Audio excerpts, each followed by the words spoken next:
Alhamdulillah nahmaduhu wa nasta'inuhu wa nasta'firuhu wa nu'minu bihi wa natawakkalu alayhi wa na'udhu billahi min shururi anfusina wa min sayyiati a'malina man yahdihillahu fala mudilla lahu wa man yudlilhu fala hadiya lahu wa nashhadu an la ilaha illa Allah wahdahu la sharika lahu wa nashhadu anna Muhammadan abduhu wa rasuluhu amma ba'd. قال الله تعالى في القرآن المجيد أعوذ بالله من الشيطان الرجيم بسم الله الرحمن الرحيم فإذا قضيت الصلاة فانتشروا في الأرض وابتغوا من فضل الله واذكروا الله كثيرا لعلكم تفلحون صدق الله العلي العظيم يا أيها الذين آمنوا اتقوا الله حق تقاته ولا تموتن إلا وأنتم مسلمون سبحانك لا علم لنا إلا ما علمتنا إنك أنت العليم الحكيم رب اشرح لي صدري ويسر لي أمري واحلل عقدة من لساني يفقهوا قولي. அளவிலா கருணையும் இணையிலா கிருபையும் உடைய எல்லாமல் அல்லாஹ்வின் திருப்பெயர் போற்றி ஆர்வம் செய்கின்றேன். அகில உலகங்களை படைத்து பரிபாலிக்கின்ற அல்லாஹ்வுக்கே எல்லா புகழும். அல்லாஹ்வினுடைய சாந்தியும் சமாதானமும் உலகில் தோன்றிய நபிமார்கள் மீதும் அவர்களில் இறுதியாக வந்த பெருமானார் ஸல்லல்லாஹு அலைஹி வஸல்லம் அவர்கள் மீதும் அவர்களை பின்பற்றி வாழ்ந்த சத்திய சுஹாபாக்கள் மீதும் உலகில் உள்ள இறை அடியார்கள் அனைவரின் மீதும் குறிப்பாக இன்று குழுமியிருக்கின்ற நம்மீது என்றென்றும் உண்டாவதாக. அன்பிற்கினியவர்களே, அஸ்ஸலாமு அலைக்கும் வரஹ்மத்துல்லாஹி வபரகாத்துஹு.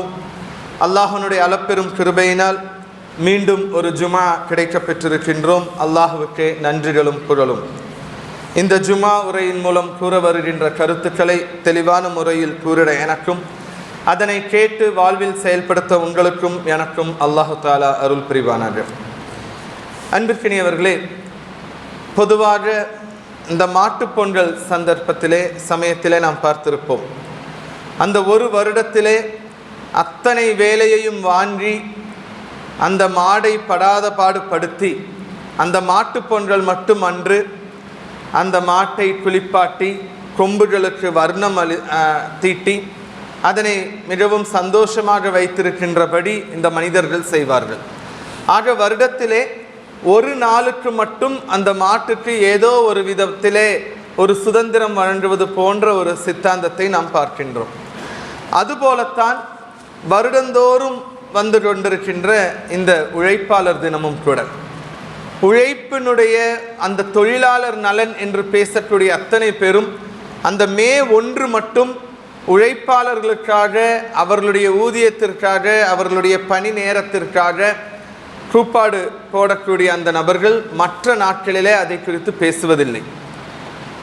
இந்த மே 1 உழைப்பாளர் தினம் எனப்படக்கூடிய இந்த விஷயமே பல 18வது நூற்றாண்டு 19வது நூற்றாண்டுகளிலே பல மணி நேரங்கள் வேலை வாங்கி கொண்டு குறைந்த கூலியை கொடுத்து கொண்டிருந்த அமெரிக்கா, கனடா, சிகாகோ போன்ற நாடுகளிலே அதற்கு எதிராக 1886 அதற்கு எதிராக மே 1ஆம் தேதி நடைபெற்ற போராட்டத்தை அடிப்படையாகத்தான் இந்த மே 1 உழைப்பாளர் தினமாக, தொழிலாளர் கடைபிடிக்கப்பட்டு வருகிறது. அதற்கு பின்னால் 1889 பாரிஸிலே நடைபெற்ற அந்த ஒரு துயர சம்பவம், 6 பேர் தூக்கிலிடப்பட்ட சம்பவத்தையும் முன்னிறுத்தி இந்த மே 1 அனுஷ்டிக்கப்படுகிறது. ஆனால் மே 1 மட்டுமே இந்த உழைப்புக்கும் உழைப்பாளருக்கும் இந்த உழைப்பினுடைய உன்னதத்திற்கும் ஒரு புதிவிதமான கோணத்தை கொடுக்கக்கூடிய இந்த சமுதாய மக்களுக்கு மத்தியில் 1400 ஆண்டுகளுக்கு முன்னதாக எல்லோரும் இந்த அடிமைத்தனத்தை கையிலே பிடித்து கொண்டிருக்கக்கூடிய அந்த காலகட்டத்திலே உழைப்பினுடைய முக்கியத்துவத்தையும் உழைப்பாளர்களுக்கு எப்படிப்பட்ட மதிப்பையும் கொடுக்க வேண்டும் என்று இஸ்லாம் வலியுறுத்தியதை நாம் பார்க்கின்றோம். இந்த உழைப்புக்கும் உழைப்பாளர்களுக்கும் எப்படிப்பட்ட மதிப்பை கொடுக்க வேண்டும் என கற்றுத்தருகின்ற மார்க்கமாக இஸ்லாம் வந்ததை நாம் பார்க்கின்றோம். அன்பிற்கினியவர்களே, உழைக்க வேண்டும் என்பதை நாம் எல்லோருமே உணர்ந்து கொண்டிருக்கின்றோம். உழைத்து வாழ வேண்டும், பிறர் உழைப்பில் வாழ்ந்திடாதே என சொல்லப்படக்கூடிய இந்த விஷயம் நபி ஸல்லல்லாஹு அலைஹி வஸல்லம் அவர்கள் கற்றுத்தந்த விஷயம். அதனால்தான் நபி ஸல்லல்லாஹு அலைஹி வஸல்லம் அவர்கள் ஒரு முறை இறை இல்லத்திற்கு சென்ற போது அங்கே இறைவனை வழிபட்டு அடிபணிந்து இருக்கக்கூடிய ஒரு நபரை காண்கிறார். 24 மணி நேரமும் பள்ளிவாசலுடனேயே இருக்கக்கூடிய அந்த நபரை பார்க்கின்றார். உடனே அருகில் இருந்த மற்றொரு தோழரை அழைத்து கேட்கின்றார், இவர் எப்பொழுதுமே பள்ளிவாசலிலேயே இருக்கிறாரே, இவருடைய குடும்பத்தை யார் பார்க்கின்றார்கள்? அந்த தோழர் சொன்னார், இவருடைய சகோதரர் அவர் வேலைக்கு செல்கின்றார், குடும்பத்தை பார்க்கின்றார். நபி ஸல்லல்லாஹு அலைஹி வஸல்லம் அவர்கள் சொன்னார்கள், அப்படியானால் அவரிடத்திலே சொல்லுங்கள், இறை இல்லத்திலே இருக்கிறாரே அவரிடத்திலே சொல்லுங்கள், இவரை விட இவருடைய குடும்பத்திற்காக உழைத்து சம்பாதிக்கின்றாரே அவர் சிறந்தவர் என்பதை சொல்லுங்கள் என்று நபி ஸல்லல்லாஹு அலைஹி வஸல்லம் அவர்கள் சொன்னார்கள். ஆக உழைக்க வேண்டும், உழைப்பிலே இருக்க வேண்டும், எல்லோருமே உழைப்பாளராக இருக்க வேண்டும் என்று கற்றுத்தந்த மார்க்கம் இஸ்லாமிய மார்க்கம். அதனால்தான் குர்ஆனும் இந்த உழைக்க வேண்டும் என்பதைத்தான் பல இடங்களிலே சொல்லி காட்டுகின்றது. 62வது அத்தியாயம் சூரா அல் ஜுமுஆ, அடிக்கடி நாம் கேட்ட வசனம் 10வது வசனம், ஃபஇதா குலியத்திஸ் ஸலாத்தி ஃபன்தஷிரு ஃபில் அர்ள் வப்தஉ மின் ஃபضலில்லாஹ் வذ்குருல்லாஹ கஸீரன் லஅல்லகும் துஃப்லிஹூன்.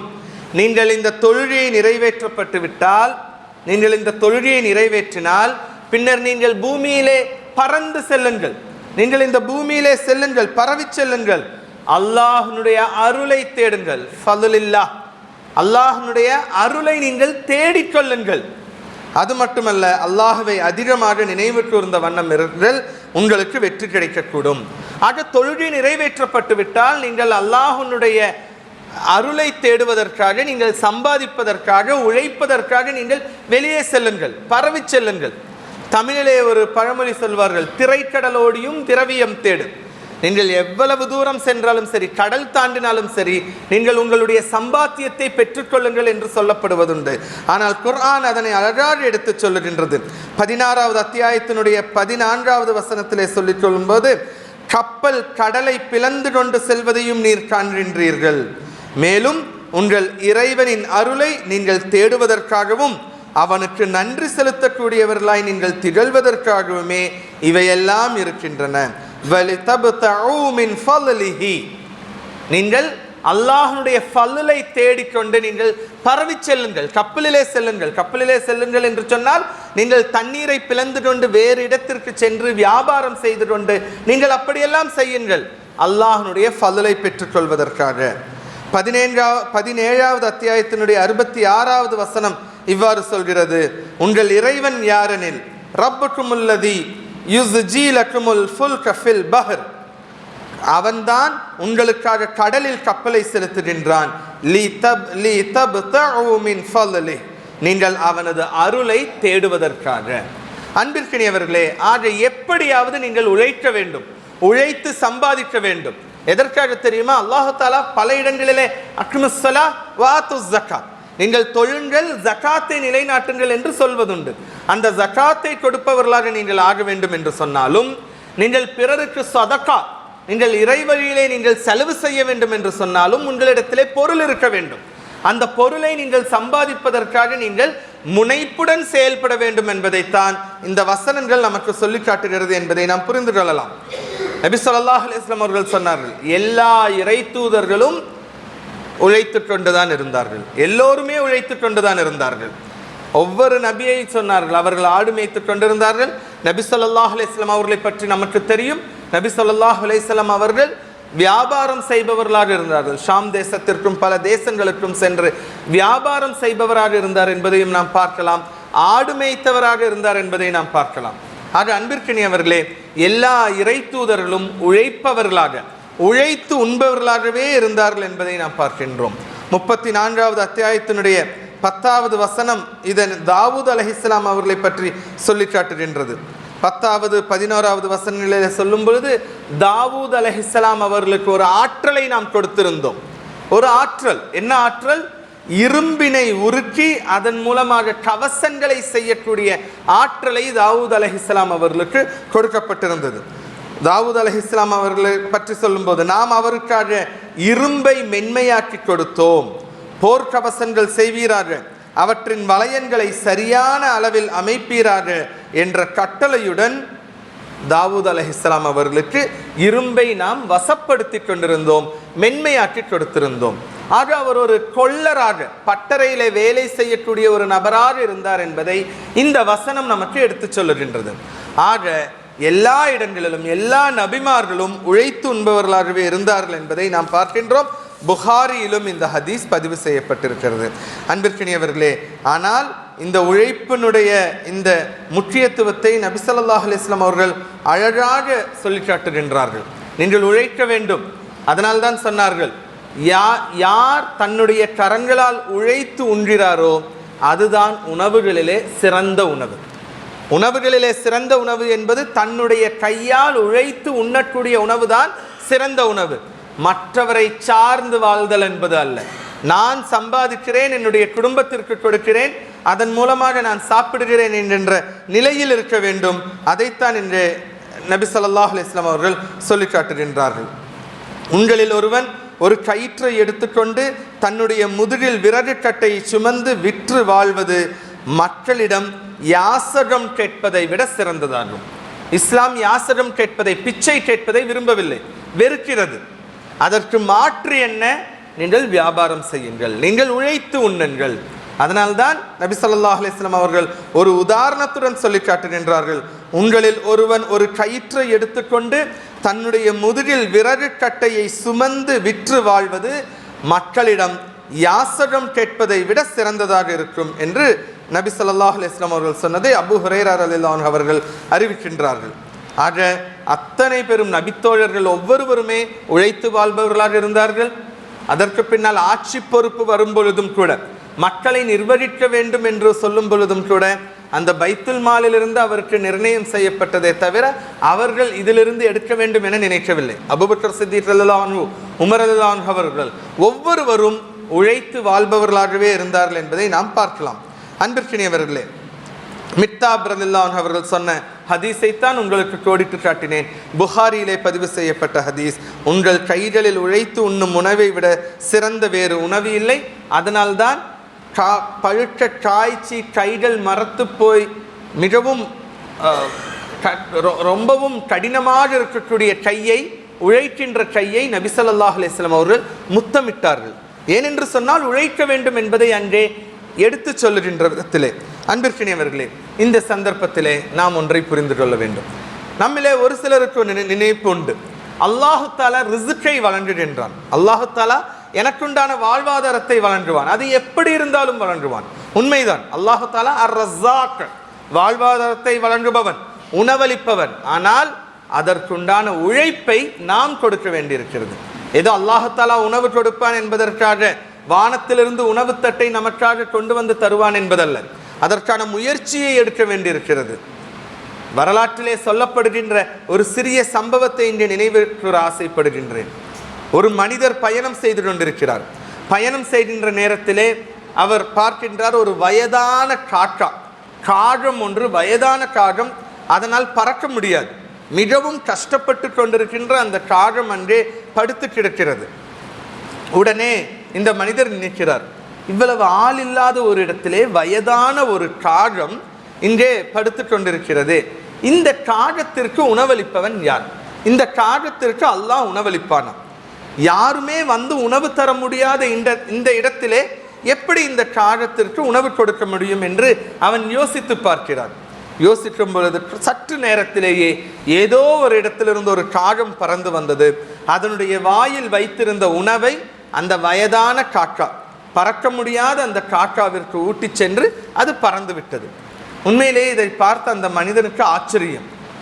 எந்த ஒரு முகாந்திரமும் இல்லாத, யாரும் உணவு கொடுக்க முடியாத ஒரு இடத்திலே இருக்கக்கூடிய நிலையிலே ஒரு வயதான பறக்க முடியாத காகத்திற்கு அல்லாஹு தஆலா உணவை கொடுக்கிறான் என்று சொன்னால் நிச்சயம் அல்லாஹ் அர் ரஸாக், அவன் அனைவருக்கும் உணவளிப்பவன், எனக்கும் உணவளிப்பான் என்று சொல்லிக்கொண்டு அவனுடைய பயணத்தை அங்கேயே முடித்து கொண்டான். ஒரு காகத்திற்கு உணவளிக்கக்கூடிய அல்லாஹ் எனக்கும் உணவளிப்பான் என்று சொல்லி அந்த மனிதன் அன்றேயே பயணத்தை முடித்துக்கொண்டு அன்றே அமர்ந்து விடுகின்றான். நாட்கள் போகின்றன, யாரும் உணவு கொண்டு வரவில்லை. அது ஆள் இல்லாத ஒரு இடம், யாரும் உணவு கொண்டு வரவில்லை. உடனே பல நாட்கள் கழித்து ஒரு வாணிப குழு போடும் பொழுது அங்கிருந்த ஒரு இளைஞர் இவரை பார்த்து கொண்டு அவருக்கு தண்ணீர் கொடுத்து கேட்கிறார், நீங்கள் எப்படி இங்கே வந்தீர்கள்? கேட்ட பொழுது அந்த மனிதர் எல்லா விவரங்களையும் சொன்னார். உடனே இந்த இளைஞர் அந்த மனிதருக்கு சொன்ன உபதேசம் என்ன தெரியுமா? உண்மையிலேயே அல்லாஹ் தஆலா அர்-ரஸாக் தான். நீங்கள் அந்த வயதான காகத்தை முன்னுதாரணமாக எடுத்துக்கொண்டு நீங்கள் ஒன்றும் செய்யாமல் நீங்கள் இருக்கலாம் என நினைத்தீர்கள். ஆனால் நீங்கள் செய்ய வேண்டியது என்ன தெரியுமா? அந்த வயதான காகத்திற்கும் எங்கிருந்தோ உணவை தேடி கொண்டு வந்த அந்த காகத்தை போல நீங்கள் உழைத்திருக்க வேண்டும் என்கின்ற படிப்பினையை நீங்கள் உணரவில்லை என்று அந்த இளைஞன் அந்த மனிதருக்கு எடுத்து சொன்னார். உண்மையிலேயே இதுதான் நாம் பெற வேண்டிய படிப்பினை. அல்லாஹ் தஆலா நமக்கு உணவளிப்பான், ஆனால் அந்த உணவளிப்பதற்குண்டான அந்த முயற்சியை நாம் எடுக்க வேண்டியிருக்கிறது. அதனால் தான் உழைக்க வேண்டும் என்று இஸ்லாம் கட்டளையிட்டிருக்கிறது என்பதை நாம் பார்க்கலாம். ஆனால் உழைக்க வேண்டும் என்று சொல்லும்போது அந்த உழைப்பு எப்படி இருக்க வேண்டும்? நாம் எல்லோருமே வியாபாரம் செய்கின்றோம், ஆனால் நம்முடைய வியாபாரத்திலே ஹலால் ஹராமை குறித்து நாம் யோசிக்கிறோமா என்பது மிக மிக அவசியம். வியாபாரம் இருக்கு, நல்லபடியாக போயிட்டு இருக்கு. நான் நேற்று கூட இப்படி தாங்க பண்ணேன், 90 ரூபாய்க்கு தாங்க வாங்கினேன், உங்களுக்கு 100 ரூபாய்க்கு தரோம். வாய் கூசாமல் பொய் பேசக்கூடிய வியாபாரங்கள் இன்று நிறைய இருக்கின்றன. நாம் செய்கின்ற வியாபாரம் ஹலாலா ஹராமா என்று யோசித்து வியாபாரம் செய்ய வேண்டியிருக்கிறது. நம்முடைய உழைப்பு ஹலாலான வியாபாரமாக இருக்க வேண்டியிருக்கிறது. அன்பிற்கினியவர்களே, ஒரு அலி ரலியல்லாஹு அன்ஹு அவர்கள் வாழ்க்கையில் நடந்த ஒரு சின்ன சம்பவம். அலி ரலியல்லாஹு அன்ஹு அவர்கள் போகின்றார்கள். ஒரு முறை ஒரு பயணத்தினுடைய இடையே அவர் தொழுகைக்கான நேரம் வந்து விடுகிறது. அவர் தொழுகைக்காக நிற்கிறார். நிற்கும் பொழுது தன்னுடைய குதிரையை பார்த்து கொள்வதற்கு யாராவது வேண்டும். அங்கிருந்த ஒரு நபரை பார்த்து சொன்னார், நீங்கள் இந்த குதிரையை கொஞ்ச நேரம் பார்த்து கொள்ளுங்கள், தொழுத்து முடிக்கின்றவரை பார்த்து கொள்ளுங்கள், உங்களுக்கு 2 திர்ஹத்தை உங்களுக்கு நான் தருகிறேன், 2 திர்ஹத்தை உங்களுக்கு நான் தருகிறேன். அவர் தொழ ஆரம்பித்தார். இந்த வந்த மனிதனுக்கோ சற்று பேராசை பிடித்தது. தொழற வரைக்கும் நம்ம என்ன காத்துட்டு இருக்கணும், குதிரையை எடுத்துட்டு போனால் அந்த 2 திர்ஹம்க்கு மேலே கிடைச்சிருமே. அவர் என்ன செய்தார்? அந்த குதிரையை ஓட்டிக்கொண்டு செல்ல முயற்சி செய்தார். குதிரைக்கு தன்னுடைய எஜமானன் யார் என்று தெரியும். குதிரை வரவில்லை. உடனே கிடைச்சது லாபம்னு சொல்லி குதிரைக்கு மேலில் இருந்த அந்த அந்த கவசம் இருக்கக்கூடிய அந்த கடிவாளத்தை மட்டும் எடுத்துக்கொண்டு அவர் போய்விட்டார். அவ்வளோதான், முடிஞ்சிருச்சு. அலி ரலியல்லாஹு அன்ஹு அவர்கள் தொழுது முடித்து பார்க்கிறார், அந்த கடிவாளம் இல்லை. சரி, வீட்டுக்கு போனதுக்கப்புறம் தன்னுடைய பணியாளை அழைத்து இந்த நீங்கள் போய் ஒரு கடிவாளத்தை வாங்கிட்டு வாங்கன்னு சொல்லி அனுப்பிவிடுறாரு. அவரும் போகிறாரு, வாங்கிட்டு வராரு. வந்து பார்த்தால் எந்த கடிவாளம் தொலைந்து போனதோ அதே கடிவாளம். இது எங்கிருந்து வாங்கினேன்னு கேட்டப்ப அவர் சொன்னார், சந்தையில் ஒருத்தர் இது 4 திர்ஹம்னு சொல்லி வித்துட்டு இருந்தார். இப்போ நான் இந்த 4 திர்ஹத்துக்கு தர முடியாது, நான் 2 திர்ஹத்துக்கு தருவேன் என்று சொல்லி 2 திர்ஹம் கொடுத்து நான் இதனை விலைக்கு வாங்கி வந்தேன்னு சொல்லி அலி ரலியல்லாஹு அன்ஹு அவர்கள் சொன்ன அந்த ஸ்டேட்மெண்ட் இன்னைக்கு நம்ம எல்லோருக்குமே இருக்கக்கூடிய படிப்பினை. கொஞ்சம் யோசித்து பாருங்கள், குதிரையை பாதுகாப்பதற்காக அவர் அந்த 2 திர்ஹத்தை வாங்கியிருந்தால் அது ஹலாலான சம்பாத்தியமாக இருந்திருக்கும். இப்பொழுது ஒரு திருட்டு பொருளை விற்று அதே 2 திர்ஹத்தை அந்த மனிதர் வாங்கினார். இது ஹராமான சம்பாத்தியமாக மாறிவிட்டது. ஆக நாம் உழைக்கின்ற போது நம்முடைய உழைப்பு ஹலாலான உழைப்பா ஹராமான உழைப்பா என்பதை நாம் சற்று கவனம் செலுத்த வேண்டியிருக்கிறது. அன்பிற்கினியவர்களே, வியாபாரம் செய்கின்றோம், என்னுடைய உழைப்பு இருக்கிறது, நான் ஒரு முதலாளியாக இருக்கின்றேன் என்று நினைக்கக்கூடிய ஒவ்வொருவருமே ஹலாலையும் ஹராமையும் கொஞ்சம் சிந்தித்து பார்த்து செயல்படக்கூடியவர்களாக இருக்க வேண்டும் என்று இஸ்லாம் கட்டளையிடுகின்றது. அன்பிற்கினியவர்களே, அடுத்ததாக இந்த உழைப்பினுடைய அடுத்த விஷயம், தன்னிடம் உழைப்பை வாங்கக்கூடிய தனக்கு கீழே வேலை செய்யக்கூடியவர்கள் இருந்தால் அவர்களிடத்திலே எப்படி நடந்து கொள்ள வேண்டும் என்பதையும் இஸ்லாம் கற்றுத்தருகின்றது. நம்ம அடிக்கடி கேட்ட ஒரு ஹதீஸ் தான், உழைப்பாளினுடைய வியர்வை உலர்வதற்கு முன்னால் அவருடைய கூலியை கொடுத்து விடுங்கள் என்கின்ற ஹதீஸை நாம் அதிகமாக கேட்டிருப்போம். ஏனென்று சொன்னால் உழைத்ததற்குண்டான கூலியை அவரிடத்திலே நீங்கள் கொடுக்க வேண்டும், கால தாமதம் செய்துவிடக்கூடாது. நாளைக்கு தரேன், அப்புறமா பார்க்கலாம், ஒரு வாரத்துக்கு அப்புறம் பார்க்கலாம், கூடவே கூடாது. இது இஸ்லாம் தடுத்திருக்கிறது. நீங்கள் உடனே அதற்குண்டான கூலியை நீங்கள் கொடுத்து விட வேண்டும். அதுபோல நீங்கள் ஒருத்தரிடமிருந்து வேலை வாங்கினீர் என்று சொன்னால் கால அளவு நிர்ணயிக்க வேண்டும். எத்தனை காலங்கள் வேலை செய்கின்றார்கள்? ஷுஐப் அலைஹிஸ்ஸலாம் அவர்களை குறித்து மூசா அலைஹிஸ்ஸலாம் அவர்களுக்கும் ஷுஐப் அலைஹிஸ்ஸலாம் அவர்களுக்கும் உண்டான அந்த சம்பாஷணையை அல்லாஹ் தஆலா குர்ஆனிலே அல் கஸஸ் அத்தியாயத்திலே சொல்லி காட்டுகின்றான். ஷுஐப் அலைஹிஸ்ஸலாம் அவர்கள் மூசா அலைஹிஸ்ஸலாம் அவர்களை தன்னிடம் பணிக்கு இருக்க சொன்னார். அந்த தன்னுடைய மகள்களுக்கு உதவி செய்ததற்காக மூசா அலைஹிஸ்ஸலாம் அவர்களை அழைத்து வர சொன்னார் ஷுஐப் அலைஹிஸ்ஸலாம். அதற்கு பின்னால் 8 ஆண்டு காலம் அல்லது 10 ஆண்டு காலம் என்னிடம் நீங்கள் வேலை செய்யலாம் என்ற ஒரு காலத்தை நிர்ணயம் செய்கின்றார். அந்த காலத்தை நிர்ணயம் செய்ததற்கு பின்னால், அது முடிந்ததற்கு பின்னால் அதற்கு கூலியாக என்ன கொடுத்தார் என்பதையும் நாம் பார்க்கலாம். அந்த ஷுஐப் அலைஹிஸ்ஸலாம் அவர்கள் மூசா அலைஹிஸ்ஸலாம் அவர்களுக்கு சொன்ன அந்த கால நிர்ணயம் என்பது முதலாளிகள் யோசிக்க வேண்டிய விஷயம். தனக்கு கீழ் வேலை செய்பவர்கள் எந்த அளவுக்கு வேலை செய்ய வேண்டும் என்பதை முதலாளிகள் யோசிக்க வேண்டியிருக்கிறது. ஒரு வேலை சரியான விதத்திலே அவர் கொடுக்கவில்லை என்று சொன்னால், கூலியை கொடுக்கவில்லை என்று சொன்னால், நபி ஸல்லல்லாஹு அலைஹி வஸல்லம் அவர்கள் சொல்கின்றார்கள், நாளை மறுமையிலே அந்த நபருக்காக அல்லாஹ்விடத்திலே முறையிடுவேன். அல்லாஹ்விடத்திலே அந்த மனிதருக்கு எதிராக நான் முறையிடுவேன். யார் கூலி கொடுக்கிறேன் என்று சொல்லி சரியான விதத்திலே கூலி கொடுக்காமல் இருக்கிறாரோ அந்த மனிதருக்கு எதிராக நாளை மறுமையிலே நான் வழக்கு தொடுப்பேன், நான் வழக்குரைப்பேன் என்று நபி ஸல்லல்லாஹு அலைஹி வஸல்லம் அவர்கள் சொல்லி காட்டுகின்றார்கள். பொய் சத்தியம் செய்பவர்கள் மீது ஆக 3 விஷயங்கள் சொல்லப்படுவதிலே ஒன்று, கூலி நிர்ணயித்தும் அதனை கொடுக்காத நபர் மீது. அதே சந்தர்ப்பத்திலே கூலியை நிர்ணயித்து அந்த கூலியை சரியான முறையிலே கொடுத்தால் அதற்குண்டான வெகுமதி என்ன என்பதையும் நபி ஸல்லல்லாஹு அலைஹி வஸல்லம் அவர்கள் சொன்ன ஒரு சம்பவத்தின் மூலமாக நாம் தெரிந்து கொள்ளலாம். பெரிய சம்பவமாக இருந்தாலும் உங்களுக்கு தெரியும் என்கின்ற அடிப்படையிலே மிகச் சுருக்கமாக, குகையில் அகப்பட்ட மூவருக்கு அந்த பாறையை நீக்க வேண்டும் என்பதற்காக 2வது நபர் சொன்ன விஷயத்தை மட்டும் இங்கே நினைவுபடுத்த விரும்புகின்றேன். அந்த 2வது நபர் என்ன சொன்னார்? என்னிடத்திலே ஒரு பணியாள் இருந்தார், அவர் அந்த நாளினுடைய கூலியை வாங்காமல் சென்று விட்டார். அவருக்கு கொடுக்க வேண்டியது ஒரு கையளவு தானியங்கள் மட்டும்தான் அவருடைய கூலி. ஆனால் அந்த நாளிலே அவர் அந்த கூலியை வாங்காமல் சென்று விட்டார். அந்த தானிய மணிகள் மூலமாக அது பல்கி பெருகி பல மந்தைகள் ஆன பொழுது பல்லாண்டுகள் கழித்து அவர் ஒரு நாள் வந்தார் கூலியை வாங்குவதற்காக. அப்பொழுது அந்த நபர் சொன்னார், அந்த முதலாளி சொன்னார், இதோ இங்கு இருக்கக்கூடிய இந்த மந்தை எல்லாம் உன்னுடையது தான், இந்த ஆடுகள் எல்லாம் உன்னுடையது தான், எடுத்து செல் என்று சொன்னார். ஆக ஒரு கூலி நிர்ணயித்ததற்கு பின்னால் அந்த கூலிக்கு எப்படி அதிகமாக கொடுக்கிறார் என்பதை நீங்கள் பாருங்கள். அதற்கு அல்லாஹ் தஆலா அந்த நன்மையினை ஏற்றுக்கொண்டு அந்த குகையினுடைய பாறையை நீக்கிய சம்பவம் நமக்கு தெரியும். அன்பானவர்களே, ஆக கூலியை சரியான விதத்திலே கொடுக்க வேண்டும் என்பது முதலாளிகளுக்கு இஸ்லாம் சொல்லித் தருகின்ற விஷயம். அதுவும் அவர்களிடத்திலே எப்படி நடந்து கொள்ள வேண்டும் என்பதையும் இஸ்லாம் சொல்லி காட்டுகின்றது. அபூ தர் ரலியல்லாஹு அன்ஹு அவர்கள் சொல்லுகின்றார்கள், புகாரியிலே பதிவு செய்யப்பட்ட ஹதீஸ். அபூ தர் ரலியல்லாஹு அன்ஹு அவர்கள் தன்னிடம் வேலை செய்யக்கூடிய ஒரு மனிதரிடம் திட்டுவிட்டார். அதற்கு நபி ஸல்லல்லாஹு அலைஹி வஸல்லம் அவர்கள் அபூ தர் ரலியல்லாஹு அன்ஹு அவர்களை பார்த்து கண்டித்த விதத்திலே கூறினார்கள், உங்களுடைய சகோதரர், அவர் உங்களுடைய சகோதரர் ஆவார். அல்லாஹுதான் அவர்களை உங்கள் அதிகாரத்தின் கீழ் வைத்திருக்கிறான்.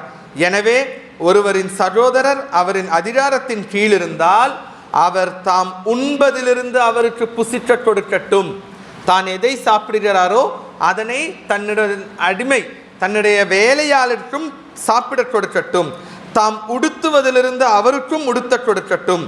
அவர்களின் சத்திற்கு மீறிய பணிகளை கொடுத்து அவர்களை சிரமப்படுத்த வேண்டாம்.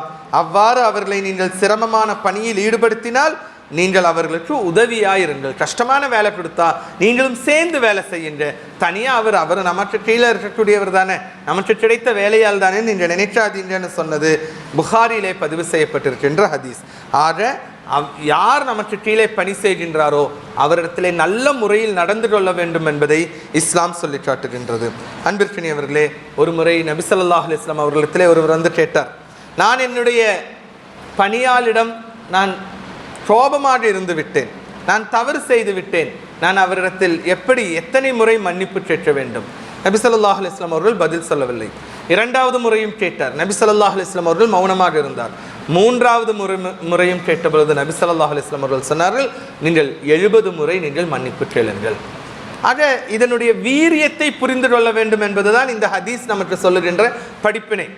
எனக்கு கீழ் வேலை செய்கின்றவர் தானே, என்ன வேணாலும் திட்டலாம், எப்படி வேணாலும் நடந்துக்கலாம் என்பது இஸ்லாத்தில் இல்லை. அதனால்தான் நோன்பு சமயத்திலே உங்களுடைய பணியாளருக்கு மிக இலகுவாக நீங்கள் வேலை கொடுங்கள், அவரும் நோன்பு வைத்திருக்கிறார் என்பதை இன்றே நினைவுபடுத்தக்கூடியதாக இருக்கிறது. அன்பிற்கினியவர்களே, முதலாளிகளுக்கு மட்டுமல்ல இஸ்லாம் சொன்ன விஷயம், பணியாலும் எப்படி இருக்க வேண்டும். வியர்வை உலர்வதற்கு முன்னால் கூலி கொடுக்க வேண்டும் என்று சொன்னால், அந்த கூலியை வாங்கக்கூடிய அந்த பணியால் முதலாளிக்கு விசுவாசமாக இருக்க வேண்டும். லேட்டாக போகிறது இன்னைக்கு அது பொதுவாக இருக்கக்கூடிய விஷயம். லேட், தாமதமாக செல்வது, அதிகமாக விடுப்பு எடுப்பது, தனக்கு கூலி தரக்கூடிய அந்த கூலி ஹலாலாக இருக்க வேண்டும் என்று சொன்னால், அந்த ஹலாலுக்கு உரிய முறையிலே அவர் தன்னுடைய வேலையை சரியாக, தனக்கு வழங்கப்பட்டிருக்கின்ற வேலையை ஒழுங்காக செயல்படக்கூடிய மனிதனாக அவர்கள் இருக்க வேண்டும். பைஹக்கியிலே பதிவு செய்யப்பட்ட ஒரு ஹதீஸ் இவ்வாறு சொல்கிறது, தனக்கு வழங்கப்பட்ட வேலையை ஒழுங்குபட செய்பவனே இறைவனுக்கு ஒப்பானவனாவான். ஆக என்ன வேலை பணிக்கப்படுகிறதோ அந்த வேலைக்கு சரியான விதத்திலே அந்த மனிதன் செய்ய வேண்டும் என்பதை இங்கே நாம் பார்க்கலாம். அடுத்ததாக, இந்த சம்பாதிக்கக்கூடிய இந்த உழைப்பின் மூலமாக வரக்கூடிய இந்த ஊதியத்தை என்ன செய்வது, எதற்காக சம்பாதிக்க வேண்டும்? இந்த சம்பாத்தியத்தை இறைவழியிலே செலவு செய்வதற்காக பயன்படுத்த வேண்டும். ஒருவர் ஜக்காத் கொடுக்கிறார், சதகா கொடுக்கிறார் என்று சொன்னால் அதற்கு அவரிடத்திலே பணம் வேண்டும், அதற்காக உழைக்கின்றார். அது மட்டுமல்ல, ஒரு குடும்பத்திற்காக, தன்னுடைய குடும்பத்திற்காக செலவழிப்பதற்காக ஒருவர் வேலைக்கு செல்கிறார் என்று சொன்னால் அதுவும் அந்த குடும்பத்திற்காக செலவு செய்வதும் இறைவழியில் செலவு செய்தலுக்கு ஒப்பாகும் என நபி ஸல்லல்லாஹு அலைஹி வஸல்லம் அவர்கள் சொல்லி காட்டியிருக்கின்றார்கள். எனவே நாம் உழைக்கக்கூடிய இந்த உழைப்பானது நம்முடைய குடும்பத்திற்கு செலவு செய்தாலும் அதுவும் இறைவழியில் செலவு செய்தலுக்கு ஒப்பானது என்பதை இன்றே நாம் பார்க்கலாம். அன்பிற்கினியவர்களே, ஒரு முறை ஒரு திடகாத்திரமான ஒரு இளைஞர் சென்று கொண்டிருந்தார். திடகாத்திரமான ஒரு இளைஞர். அப்பொழுது அருகில் இருந்த நபித்தோழர் சொன்னார், எவ்வளவு ஆஜானுபாகுவாக இருக்கார், எவ்வளோ ஸ்ட்ராங்காக இருக்கார், இவர் மட்டும் போருக்கு வந்தால், ஜிஹாதுக்கு வந்தால் எப்படி இருக்கும், எவ்வளவு நன்றாக இருக்கும் அப்படின்னு கேட்டப்போ நபி ஸல்லல்லாஹு அலைஹி வஸல்லம் அவர்கள் சொன்னார்கள், ஒருவேளை அவர் தன்னுடைய குடும்பத்திற்கு உழைப்பதற்காக செல்கிறார் என்று சொன்னால் அவரை அப்படியே விட்டுவிடுங்கள். ஏன்னா குடும்பத்தை பாதுகாத்தல், குடும்பத்திற்காக சம்பாதித்தல் என்பதும் மிக முக்கியமானது ஒரு விஷயம். எனவே உழைக்க வேண்டும் என்கின்ற அந்த விஷயத்தை நபி ஸல்லல்லாஹு அலைஹி வஸல்லம் அவர்கள் முக்கியத்துவம் கொடுப்பதை இங்கே நாம் பார்க்கலாம். அன்பிற்கினியவர்களே, அடுத்ததாக கிடைத்திருக்கக்கூடிய இந்த பணத்தை தர்மம் செய்வதற்கு முயற்சி செய்ய வேண்டும். தர்மம் செய்வதற்கு, ஏனென்றால் அல்லாஹ்வுடைய பாதையிலே இன்ஃபாக் ஃபீ சபீலில்லாஹ், அல்லாஹ்வுடைய பாதையிலே செலவு செய்தல் என்பது அல்லாஹ்வுக்கு மிகவும் விருப்பப்பட்ட செயல். அது ஒரு தனி தலைப்பு. ஆனாலும் கூட அல்லாஹ்வுடைய பாதையிலே ஒரு பேரித்தம்பழ விதை அளவுக்கு, பேரித்தம்பழ விதை என்று சொன்னால் அது மிக மிகச் சிறியது, அப்படிப்பட்ட ஒரு விதை அளவுக்கு நீங்கள் இறைவழியில் செலவு செய்தாலும் கூட அதனை அல்லாஹு தாலா தன்னுடைய கைகளிலே ஏந்திக் கொள்கின்றான். ஒரு குதிரை குட்டியை பராமரிப்பது போல அதனை பராமரிக்கின்றான். இந்த குதிரை குட்டியை பராமரிப்பது போல நபி ஸல்லல்லாஹு அலைஹி வஸல்லம் அவர்கள் சொன்னதற்கான அர்த்தம், குதிரை குட்டியை பராமரிக்கிறதுன்னு கொஞ்சம் ரொம்ப பார்த்துக்க வேண்டியிருக்கு. அந்த அளவுக்கு அந்த இன்ஃபாக் ஃபீ சபீலில்லாஹ் அல்லாஹ் தஆலா பார்த்து நாளை மறுமை நாளில் அந்த மனிதன் வரும்போது உஹது மலை அளவிற்குண்டான நன்மையை அல்லாஹ் தஆலா அங்கே கொடுக்கின்றான். கொடுத்தது என்ன? பேரித்தம்பழ விதை அளவிற்குண்டான சின்ன விஷயம். ஆனால் மறுமையில் நமக்கு கிடைப்பதோ உஹது மலை இருக்கக்கூடிய அளவு இருக்கக்கூடிய மிக பெரும் செல்வம், நன்மை நமக்கு கிடைக்கப் போகின்றது. ஆக அன்பிற்கினியவர்களே, நாம் உழைக்கின்ற இந்த செல்வத்தை இறைவழியில் செலவு செய்வதற்கு நாம் முயற்சி செய்ய வேண்டியிருக்கிறது. அல்லாஹ்வுடைய பாதையிலே செலவு செய்ய வேண்டியிருக்கிறது. அன்பிற்கினியவர்களே, இறுதியாக 2 விஷயங்களை உங்களுக்கு நினைவுபடுத்திக் கொண்டு நான் நிறைவு செய்ய விரும்புகின்றேன். உங்களுக்கு முன்னால் ஓதி காட்டப்பட்ட வசனம், ஃபைதா குலியத்திஸ் ஸலாத்து ஃபன்தஷிரு ஃபில் அர்ல் வப்தஉ மின் ஃபضலில்லாஹ், நீங்கள் தொழுகையை நிறைவேற்றிவிட்டால் நீங்கள் உங்களுடைய பூமியிலே பரவிச் செல்லுங்கள், அல்லாஹ்வுடைய அருளை தேடுங்கள். ஆனால் இன்று முதல் பாகத்தை விட்டுவிட்டு 2வது பாகத்தில் மட்டுமே இன்றைய மக்கள் இருக்கின்றார்கள்.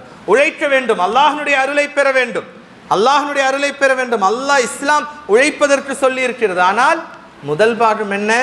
நீங்கள் தொழுகையை நிறைவேற்றிவிட்டால், நீங்கள் இபாதத்து போன்ற விஷயங்களை காம்ப்ரமைஸ் செய்து கொண்டு, இபாதத்து போன்ற விஷயங்களை எல்லாம் விட்டுவிட்டு வியாபாரம், உழைப்பு, சம்பாதிக்கிறேன் என்று சொல்வதற்கு இஸ்லாத்தில் அனுமதி இல்லை. யா அய்யுஹல்லதீன ஆமனு இதா நூதிய லிஸ்ஸலாத்தி மின் யௌமில் ஜும்ஆ ஃபஸ்அவ் இலா திக்ரில்லாஹி வதருல் பைஅ. இறை நம்பிக்கை கொண்டவர்களே, வெள்ளிக்கிழமை என்று தொழுகைக்காக அழைக்கப்படும் போது அல்லாஹுவை நினைவு கூர்வதன் பக்கம் விரைந்து செல்லுங்கள், கொடுக்கல் வாங்கலை விட்டுவிடுங்கள். உங்களுடைய வியாபாரத்தை எல்லாம் கொஞ்சம் நிறுத்திட்டு நீங்கள் அல்லாஹுவின் பக்கம் வாங்க. ஆனால் இன்னைக்கு ஜுமாக்களுக்கு வரக்கூடிய நேரம் என்ன? 1:30 மணிக்கு தொழுகைனா 1:25க்கு வரக்கூடிய நேரமாக இன்னைக்கு ஜுமாவுடைய நேரம் மாறிவிட்டது. தொழுகைக்கு மட்டும் போனால் போதும், தொழுகை கிடைச்சா போதும், ஜுமாவே கிடைத்தது என்கின்ற சிந்தனை இன்னைக்கு நம்மளுடைய மக்களுடைய சிந்தனைக்கு வந்துவிட்டது. ஆனால் அல்லாஹ் சுப்ஹானஹு வ தஆலா அல்லாஹ்வுடைய அருளை நீங்கள் தேடுங்கள். அதற்கு முன்னதாக அல்லாஹ்வுக்கு நீங்கள் என்ன இபாதத் செய்ய வேண்டுமோ, எதனை நீங்கள் செய்ய வேண்டியிருக்கிறதோ அதன் அடிப்படையில் நீங்கள் இபாதத் செய்ய வேண்டும் என்பதையும் இங்கே குறிப்பிட்டு காட்டுகின்றான். எல்லா குடும்பத்திற்காக நான் சம்பாதிக்கிறேன், நிறைய சேர்த்து வைக்க வேண்டியிருக்கு, வீடு கார் வாங்க வேண்டியிருக்கு, தொழுகை அங்கே 0. அப்போ தொழுகையை விட்டுவிட்டு இபாதத்துகளை விட்டுவிட்டு இதில் மட்டுமே நாம் கவனம் செலுத்துகின்றோம் என்று சொன்னால் அது உண்மையான உழைப்பு அல்ல, அது இஸ்லாம் கற்றுத்தருகின்ற உழைப்பு அல்ல. அல்லாஹுவுக்கு செய்ய வேண்டிய அந்த அடிபணிதல் அப்தாக இருக்கக்கூடிய நாம் அதை முடித்துவிட்டு அதற்கு பின்னால் இந்த உழைப்பினை நாம் ஏற்றுக்கொள்ள வேண்டும். ரெண்டையுமே இஸ்லாம் சொல்லி இருக்கிறது.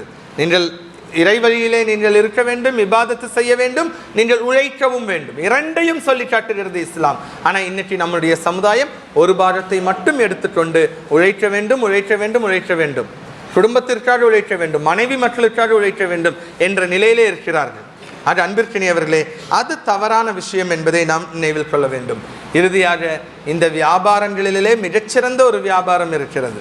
நம்ம வியாபாரத்தில் நம்ம ஒவ்வொருத்தருக்கும் பிடிச்ச ஒரு வியாபாரம் இருக்கும். நம்மளுடைய குடும்பங்கள் செய்கின்ற வியாபாரம் இருக்கும், அல்லது நாம் புதுசாக தொடங்கின வியாபாரம் இருக்கும். எனக்கு ரொம்ப நான் சக்ஸஸ்ஃபுல்லாக இருக்கக்கூடிய ஒரு வியாபாரம் இருக்கும். ஆனால் அந்த வியாபாரங்களை விடவெல்லாம் சிறந்த ஒரு வியாபாரத்தை அல்லாஹு தாலா சொல்லி காட்டுகின்றான். சூரத்து தௌபாவில் 111வது வசனத்தில் அல்லாஹு தாலா சொல்லி தருகின்றான், இன்னல்லாஹ அஷ்தரா மினல் முஃமினீன அன்ஃபுஸஹும் வ அம்வாலஹும் பிஅன்ன லஹுமுல் ஜன்னah. இதுதான் உங்களுக்குரிய வியாபாரம் அல்லாஹு தாலா சொல்லி காட்டுகின்றான். ஃபஸ்தப்ஷிரு பிபைஇக்கும், இந்த வியாபாரத்தை குறித்து நீங்கள் மகிழ்ச்சிப்படுங்கள், நீங்கள் சந்தோஷப்படுங்கள் இந்த வியாபாரத்தை குறித்து. ஏன்னா இந்த வியாபாரம் இருக்கே, வமன் அவ்ஃபா பிஅஹ்திஹி மினல்லாஹ், அல்லாஹ்விடமிருந்து வந்திருக்கக்கூடிய இந்த ஒப்பந்தம், அல்லாஹ் கொடுத்திருக்கக்கூடிய இந்த வாக்குறுதி இருக்கு இல்லையா, இந்த வாக்குறுதி இந்த வியாபாரத்தை குறித்து நீங்கள் சந்தோஷப்படுங்கள். அது என்ன வியாபாரம்? இன்னல்லாஹ அஷ்தரா மினல் முஃமினீன அன்ஃபுஸஹும் வ அம்வாலஹும் பிஅன்ன லஹுமுல் ஜன்னah. நிச்சயமாக ஸ்வர்க்கத்திற்கு பகரமாக மூமின்களுடைய உயிர்களையும் உடைமைகளையும் அல்லாஹு தஆலா விலைக்கு வாங்கி கொண்டான். ஸ்வர்க்கம் கிடைக்கிறதுக்கு நாம் கொடுக்க வேண்டிய வியாபாரம் என்ன தெரியுமா? நம்முடைய உயிரும் உடைமையும் நம்முடைய ஆற்றலும் நம்முடைய சிந்தனையும் நம்முடைய செயலும் அத்தனையையும் லில்லாஹ் அல்லாஹுவுக்காகன்னு சொல்றது தான் மிகச்சிறந்த வியாபாரமாக இருக்கும். நான் என்ன தொழில் வேண்டுமானாலும் செய்து கொண்டிருக்கலாம், எனக்கு என்னென்ன ஆற்றல் வழங்கப்பட்டிருக்கிறதோ, எனக்கு எவ்வளவு செல்வம் வழங்கப்பட்டிருக்கிறதோ, எனக்கு சிந்தனை ரீதியாக என்னெல்லாம் செய்ய முடியுமோ அத்தனையும் அல்லாஹுவுக்காக எப்பொழுது ஒரு மனிதன் செய்வதற்காக துவங்குகின்றானோ அதுதான் உண்மையான வியாபாரமாக இருக்கும். உண்மையாக அல்லாஹ் இறை நம்பிக்கையாளர்களிடமிருந்து அவர்களின் உயிர்களையும் உடைமைகளையும் சுவனத்திற்கு பகரமாக விலைக்கு வாங்கி கொண்டான். அவர்கள் அல்லாஹுவின் வழியில் போர் புரிகின்றார்கள், கொள்கின்றார்கள், கொல்லப்படுகின்றார்கள், அவர்களுக்கு சுவனம் கிடைக்கும் எனும் இந்த வாக்குறுதி அல்லாஹுவின் பொறுப்பில் உள்ள ஒரு திடமான வாக்குறுதியாகும். அதில் இறுதியில் சொல்லும்போது, நீங்கள் அல்லாஹுடன் செய்து கொண்ட உங்களுடைய இந்த வியாபாரம் குறித்து நீங்கள் மகிழ்ச்சி கொண்டாடுங்கள், இதுவே மாபெரும் வெற்றியாகும். ஆக இன்னைக்கு உழைக்கக்கூடிய வியாபாரம் செய்யக்கூடிய எல்லோரும் புரிந்து கொள்ள வேண்டிய ஒரு விஷயம், நான் வியாபாரம் செய்கிறேன், ஆனால் இந்த வியாபாரம் அல்லாஹ் எனக்கு கொடுத்திருக்கக்கூடிய அருள், அல்லாஹ் எனக்கு கொடுத்திருக்கக்கூடிய இந்த ஃபலல், இதனை நான் மீண்டும் அல்லாஹ்வுக்கே கொடுக்க வேண்டும் என்கின்ற சிந்தனையுடன் வியாபாரம் செய்ய வேண்டியிருக்கிறது. அல்லாஹ் எனக்கு பேச்சாற்றலை வழங்கி இருக்கின்றான், அல்லாஹ் எனக்கு சிந்தனை ஆற்றலை வழங்கி இருக்கின்றான், அல்லாஹ் எனக்கு கவிதை எழுதக்கூடிய ஆற்றலை வழங்கி இருக்கின்றான், அல்லாஹ் எனக்கு சிரிக்கக்கூடிய ஆற்றலை வழங்கி இருக்கின்றான் என்று சொன்னால் அந்த ஆற்றலை நான் இஸ்லாத்திற்காக எப்பொழுது நான் செலவு செய்கின்றனோ அதுதான் அல்லாஹ்விடம் செய்யக்கூடிய வியாபாரம். அந்த வியாபாரத்தை செய்யாமல், அந்த ஒரு வாக்குறுதியை நாம் எடுத்துக்கொள்ளாமல் நான் உண்டு, என்னுடைய வேலையுண்டு, என்னுடைய குடும்பத்திற்காக நான் சம்பாதிக்கிறேன், என்னுடைய பிள்ளைகள் எனக்கு எதுவெல்லாம் கிடைக்கவில்லையோ அதெல்லாம் என்னுடைய பிள்ளைகளுக்கு கிடைக்க வேண்டும் என்பதற்காக நான் சம்பாதிக்கிறேன் என்று சொன்னால் ஒரு நாள் வரும். அந்த நாளிலே அவனுக்கு அந்த நரகம் தொழாததற்காக, வட்டி வாங்கியதற்காக, பொய் பேசியதற்காக நரகம் என்று நிச்சயிக்கப்பட்டு அவன் நரகத்தில் தள்ளப்படுகின்ற நேரம் வரும்பொழுது அவன் என்ன சொல்வான் தெரியுமா? எனக்கு பதிலாக என்னுடைய பிள்ளையை நரகில் போட்டாவது என்னை நீ காப்பாற்று. எந்த பிள்ளைக்காக இந்த உலகத்திலே அவன் அதிகமாக சம்பாதித்தானோ, தொழுகையை விட்டானோ, வட்டி வாங்கினானோ, பொய் பேசினானோ, அந்த பிள்ளையை நரகத்தில் போட்டாவது என்னை காப்பாற்று எனக்கூடிய அந்த நிலை அந்த மனிதனுக்கு வரும். எனவே வேண்டாம், நம்முடைய குடும்பத்தினரும் ஸ்வர்க்கத்திற்கு செல்ல வேண்டும், நாமும் ஸ்வர்க்கத்திற்கு செல்ல வேண்டும். வியாபாரம் செய்வோம், அல்லாஹுடனான வியாபாரத்திலும் நாம் மிகவும் மகிழ்ச்சியோடு இருப்போம். அல்லாஹ் சுப்ஹானஹு வ தஆலா நம் அனைவருக்கும் இந்த வியாபாரம், அல்லாஹுடன் செய்து கொண்ட இந்த ஒப்பந்தத்தின் அடிப்படையிலான இந்த வியாபாரத்தை குறித்து மகிழ்ச்சி அடைந்து ஸ்வர்க்கத்தில் செல்லக்கூடிய வாய்ப்பை அல்லாஹு தஆலா நம் அனைவருக்கும் தந்தருள்வானாக. ரப்பனா தக்கப்பல் மின்னா இன்னக அன்தஸ் ஸமீஉல் அலீம் வ துப் அலைனா இன்னக அன்தத் தவ்வாபுர் ரஹீம். வ ஆகிரு தஅவானா அல்ஹம்துலில்லாஹி ரப்பில் ஆலமீன்.